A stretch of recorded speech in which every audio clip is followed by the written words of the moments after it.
This is the simulation. It's all uphill. So the purpose of this activity is to understand what ramps do. So you can see here that, of course, what I'm going to do is I'm going to post this link for the simulation, and it's going to be, you can see this over on the right side. I'll go ahead and increase the size of this. That way we can see more. But also I will post this video that will help you out. This activity covers the concept of work. You can see there's a video there. And I did post all of the equations that you might need during this activity.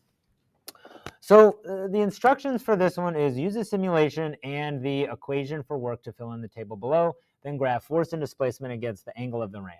So you can see here I've already filled in the displacement. That's a little bit trickier. You can do this without doing without having the displacement found for you. It just gets a little trickier there. So let's just go ahead and begin the activity. What we want is we want to calculate the force. Or not calculate, sorry, we want to find the force.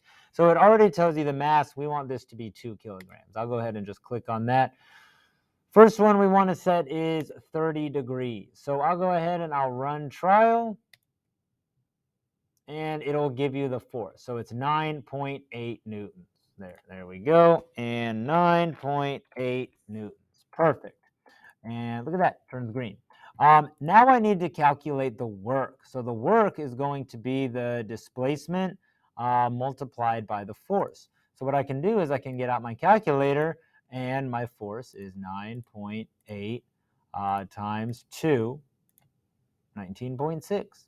So the work is going to be 19.6 joules. 19.6 joules, and we'll just leave that. And the height, it's given to us on the simulation, it's going to be 1 meter, right? Good, look at that. And if you wanted to know why I didn't need to use that cosine, it is given to you in that little hint. That'll help you out there, right? And you can see here the graph is going to start to make this nice little graph for you. Then there are some questions, right? So down here, use the table and the graph generated to answer these questions about the block during the simulation. Just sort of says what happens to the force, displacement, work, and the height that's all being done to that cart as the angle of the ramp increases. So what you're going to do is once you get done with that, you can click on 40 and you can run it again, go all the way up to 90.